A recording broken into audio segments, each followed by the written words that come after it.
todos, é um prazer conversar com todos vocês. Onde quer que chegue nossa imagem, muito obrigado. Sejam bem-vindos a mais um programa e nós vamos falar de um assunto muito interessante.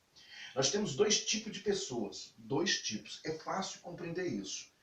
Às vezes, elas são maquiadas ou o comportamento de algumas TVs, de alguns comentaristas, são maquiados pelos comentaristas, comentarista político. Comentarista político fala sobre o quê? O momento pior. Mas não é uma análise perfeita da psiquiatria, da patologia do político. Existe dois.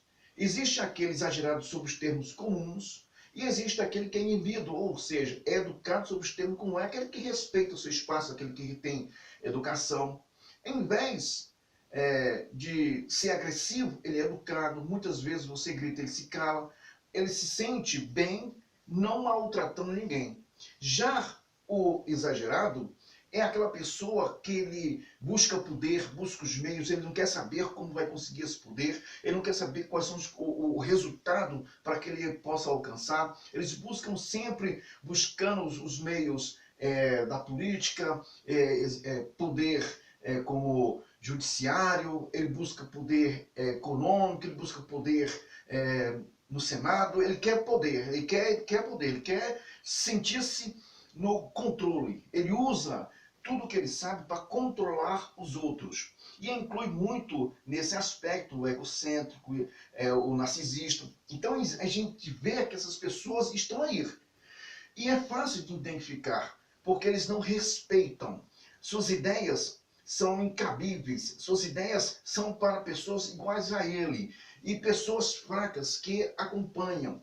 Essa segunda classe, elas são pessoas altruísticas, elas são pessoas inteligentes, são pessoas que se dedicam mais, mas esse aspecto começa lá na infância, começa com os pais. A partir dos 4 anos, a pessoa já começa a observar se a criança é egoísta, se a criança é educada, é um pouco dedicada ao seu canto, à leitura, à música. Essas pessoas, elas são até vítimas dessas pessoas egocêntricas, essas pessoas que estão praticamente em quase todos setores. E não é de não deixar de fora uma palavra que diz que os filhos das trevas são mais ágeis que os filhos da luz. Existem essas duas pessoas. Isso é de fácil identificação. Agora, é preciso que os pais possam corrigir essas distorções orientando o filho. Porque o que nós estamos vendo hoje são pais criando os filhos como se criasse batata, né? As ramas estão aí, eles vão faz o que querem, grita, bate na cara do pai, bate na cara da mãe com 3 anos, 2 anos, com até menos disso. As crianças não querem comer, joga prato fora, se diz não, ele sai quebrando as coisas dentro de casa. E as mães e os pais, não, é assim mesmo, é criança. Olha, se você não corrigir o teu filho agora, ele vai ter problema e o responsável por esses problemas são vocês. Porque se essa criança hoje faz isso, no momento em que você pode corrigi-la, quando ela tiver 18, 19 anos, ela está batendo na tua cara. Ela vai tomar teu cartão de crédito, ela vai gastar, ela pega o que é seu, entra no teu quarto, faz o que quer, e no quarto dele, no quarto dela, você não entra porque ele diz, esse aqui é meu espaço. Na verdade, o espaço dele não é somente o quarto, o espaço dele é a tua vida. Ele controla você. E nós estamos, nesse momento que nós estamos conversando, tem pais e mães que estão à beira do desespero, à beira de um colapso nervoso, porque os filhos fazem o que querem, porque deveria ter corrigido lá atrás. Eles entram e são pessoas até que se destacam, mas são pessoas que vão para as drogas, são pessoas que gostam de balada, são pessoas que têm um péssimo casamento. Os filhos dos filhos são piores do que ele. Os avós se apegam aos netos nessas condições para poder fazer com o neto ou com a neta aquilo que não conseguiu fazer com os pais.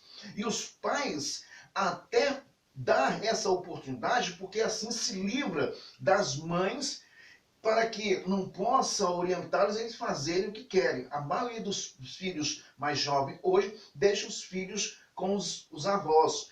Por quê? Porque os avós amam. E a psicologia diz que ele ama tanto que na prática é justamente para compensar o que ele não fez com os filhos. Por isso que ele tem ali amor ao neto, à neta, e tenta administrar o neto e a neta de maneira que eles possam crescer altruisticamente dentro do respeito da educação. E os pais, quando essas crianças vão para a casa dos pais, voltam para casa, os pais, as avós estão estragando as crianças. A mãe diz isso, o pai diz isso. Olha, não é estragar, é a oportunidade dele tem de fazer uma nova nação, uma nova cria, uma pessoa que possa dar respeito ao próximo. Essas pessoas se dão pelo fato dos pais educarem, mas a maioria não fazem isso. E é culpa dos próprios pais que agora estão tentando corrigir na figura dos netos. Essas pessoas, quando chegam na vida adulta, quando chegam ali por volta dos seus 20 anos, 25 anos, eles fazem o que querem, não respeitam. A gente vê esses comportamentos e a maioria das pessoas diz que isso é modernidade, os jovens não. É comportamento de dentro de casa. Os pais deixaram, os pais permitiram que eles fizessem isso. Sabe aquela criança que chuta a canela do pai, come o que quer, corre dentro de casa, quebra, bate na cara dos pais? Esse comportamento foi levado às grandes corporações. Por exemplo, a internet é uma criança sem controle.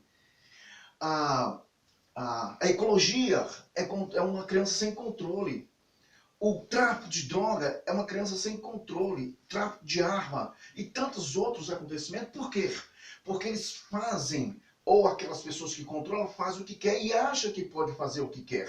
Não sei se você está compreendendo o que eu estou falando, mas vamos chegar no ponto em que essas pessoas vão se dedicar à política. Essas pessoas que têm, por exemplo, a primeira pessoa, que é aquela exagerada nos termos comuns, que não há respeito, elas vão para a política, elas podem ser corruptos, elas podem manipular, elas podem mentir, elas conduzem as pessoas ao fracasso, elas querem ver você passando necessidade, porque o egoísmo dela é mau.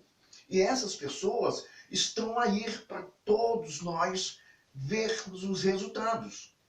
Nós tivemos, por exemplo, na semana passada, se não me engano, manifestação sobre aquele jovem senegalês que foi morto e tal. Você sabe quantas pessoas morrem por dia? Essas pessoas, elas não fazem manifestação neste ponto. Existe a manifestação sentimental e existe a manifestação do egocentro, aquela que vamos aproveitar a oportunidade para que nós venhamos ser aqueles bons moços que estamos ali preocupados com esse senegalês. Todo dia no Brasil morrem negros, todo dia no Brasil morre lésbico, todo dia no Brasil morrem os gays, todo dia no Brasil morre um cidadão, todo dia no Brasil morre um policial, todo dia no Brasil morre um professor, todo dia no Brasil morre uma criança nas mãos de tráfico, de roubo, de furto, principalmente esses que defendem furto de celular. Todo dia nós estamos encontrando esse tipo de comportamento. Nós tivemos, nos períodos que passaram, mais de 70 mil mortes nos governos dessas pessoas. Ninguém nunca ouviu essas pessoas falarem em manifestação ou fazerem manifestação em favor disso. O Brasil deveria se vestir de verde e amarelo e fazer manifestação e pedindo o resultado tão esperado por cada um de nós brasileiros, por via da tão comovente manifestação pela vida que essas pessoas fazem, a não ser que elas tenham um direito de roubar aquele momento triste da família e trazer para a via pública e expor o ridículo, a dor, expor a perda daquela criança, daquele rapaz, daquela mãe, daquele jovem. Eles expõem ao ridículo, fazendo degrau para que eles possam se autodizer defensores da vida. Só faltou ele colocar o cadáver, né, do senegalês para subir em cima do corpo do cadáver para dizer, está vendo? É assim que eles querem que estejamos debaixo dos pés que eles tanto pisoteiam cada um de nós. Eles vão inventar um monte de coisa. Mas só faltou o corpo presente ali para eles pisarem. Um pisar em cima do corpo. Também chega aqui, pisa aqui também. Vamos mostrar como esse governo do Bolsonaro faz. Mas não lembra da morte do Celso Daniel. não lembro da morte do PT. Quer dizer, ali no ABC Paulista começou todo o furto, o roubo, começou toda a lavagem de dinheiro, começou tudo ali. Ninguém vê as manifestações no Brasil pedindo o resultado da morte de Celso Daniel. Aliás, todo mundo morreu, né?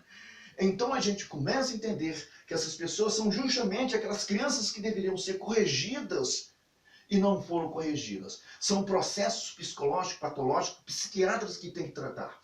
São processos que deveriam ser resolvidos lá atrás, mas o que? Reservaram-se na mente, passaram, não tiveram tratamento psicológico e isso os domina no presente momento, na idade. Isso não acaba. São doentes mentais, são psicopatas, são pessoas que precisam de tratamentos.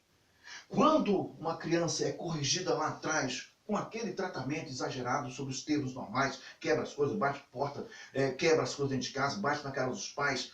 Quando os pais realmente corrigem, essa criança chega a uma idade de 7 anos, 8 anos de idade, ela guarda todos esses momentos no quarto escuro de sua mente. Eles reservam. E ao chegar ao adulto, a idade adulta, essa criança controla isso, ela só vai lembrar, puxa, quanto trabalho eu dei para minha mãe, quebrei aquilo que era da minha avó.